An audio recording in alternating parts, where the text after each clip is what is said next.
ডিমের অনেক রেসিপি তো খেয়েছেন, এভাবে একবার ডিমের রেসিপি করে দেখবেন, একদম দুর্দান্ত হয় খেতে।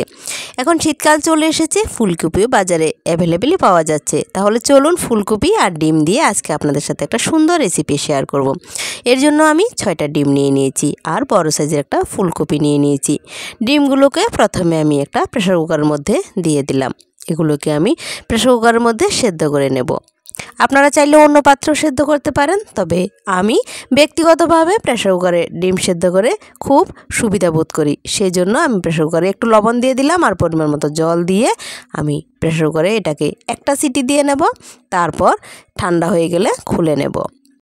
ডিমটা সেদ্ধ বসিয়ে দিয়ে এদিকে ফুলকপিটা কেটে নিচ্ছি। দেখুন, একটা ছুরির সাহায্যে আমি ফুলকপিটাকে কেটে নেব। ঠিক যেরকমভাবে আমরা কোনো নিরামিষ তরকারি বা মাছের তরকারি রান্না করতে ফুলকপি কাটি, ঠিক সেভাবেই কেটে নেব। তবে এই ক্ষেত্রে ফুলগুলোকে একটু ছোট ছোট করে কেটে নেব।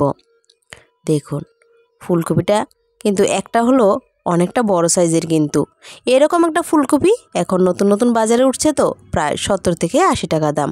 আপনাদের এখানে কেমন দাম আমাকে কমেন্ট বক্সে জানাতে পারেন।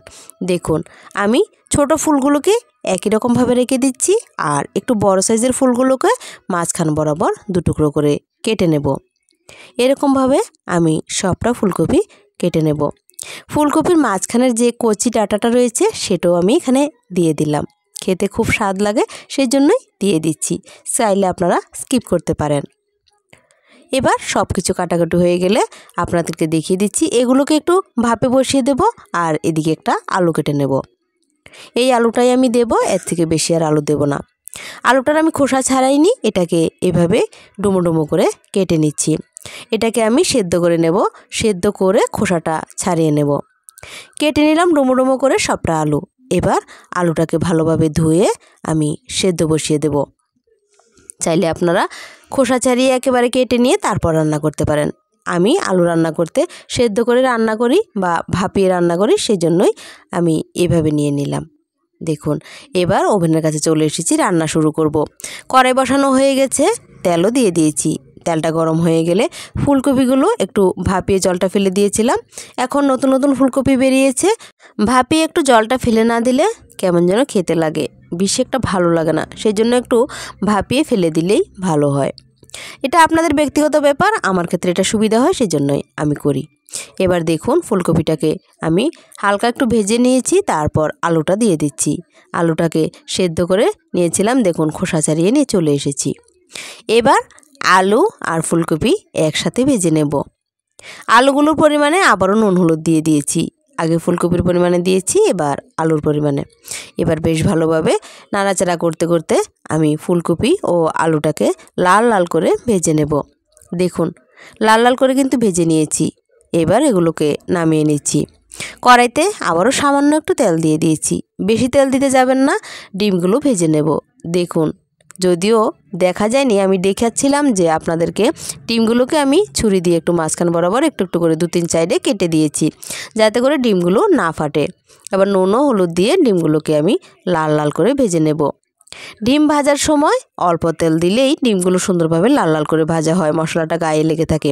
আর একটু বেশি তেল দিলে ডিমগুলো যেমন ফেটে ওঠে সেরকম, আর মশলাটাও গায়ে লাগতে চায় না, ওই তেলের সাথে চলে যায়।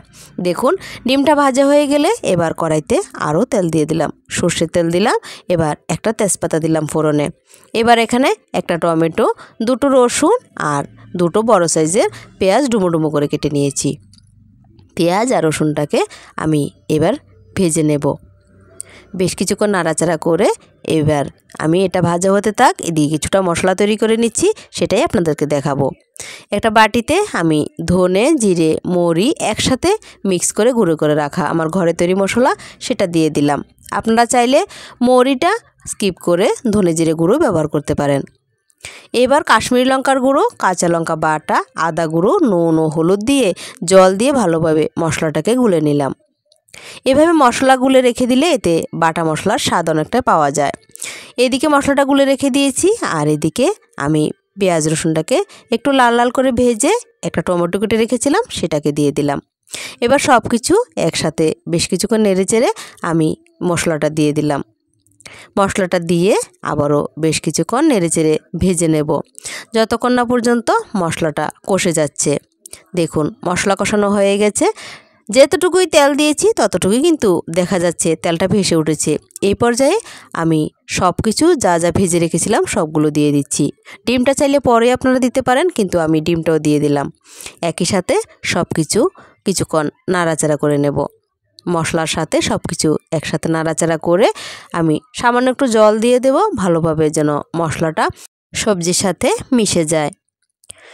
এবার আবারও বেশ কিছুক্ষণ নাড়াচাড়া করে সব কিছু একসাথে কষিয়ে নেব। 2-3 মিনিট হাই ফ্লেমে এভাবে নাড়াচাড়া করব, তারপর ঢেকে দেব। লো ফ্লেমে ঢেকে দিয়েছি। 3 থেকে 4 মিনিট পর দেখুন চলে এসেছি।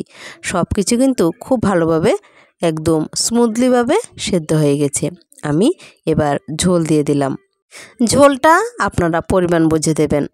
আমি একদম মাখো মাখো করে রান্না করব, সেজন্য একটু কমই ঝোল দিলাম। এবার আমি কিছুক্ষণ ফুটে ওঠার জন্য অপেক্ষা করছি। দেখুন ফুটে উঠলেই আমি এর মধ্যে গরম মশলা গুঁড়ো দিয়ে দিচ্ছি। বেশিরভাগ মশলাই আমার ঘরে তৈরি গুঁড়ো মশলা, সেই জন্য আমি গুঁড়ো মশলাটাই ব্যবহার করি। বাজারের বলতে ওই কাশ্মীর লঙ্কার গুঁড়ো আর হলুদ গুঁড়োটা। এবার আমি গরম মশলা দিয়ে এটাকে একটু নেড়েচেড়ে ঢেকে দেব বেশ কিছুক্ষণের জন্য। স্ট্যান্ডিং টাইমে রেখে তারপর আমি চলে এসেছি। দেখুন নামিয়ে নিচ্ছি। সুস্বাদু এই ফুলকপি আর ডিমের রেসিপি ভালো লাগলে অবশ্যই চ্যানেলটিকে লাইক, শেয়ার, সাবস্ক্রাইব করে পাশে থাকার অনুরোধ রইল। আর মিষ্টি একটা কমেন্ট করতে ভুলবেন না যেন। আপনাদের একটা মিষ্টি কমেন্ট আমাকে ভিডিও বানাতে অনেকটা উৎসাহিত করে। আজকের মতো রেসিপি এখানে শেষ করছি। সকলকে অসংখ্য ধন্যবাদ জানিয়ে আপনারা সকলে ভালো থাকবেন, সুস্থ থাকবেন, সাবধানে থাকবেন। দেখা হচ্ছে আগামী দিন।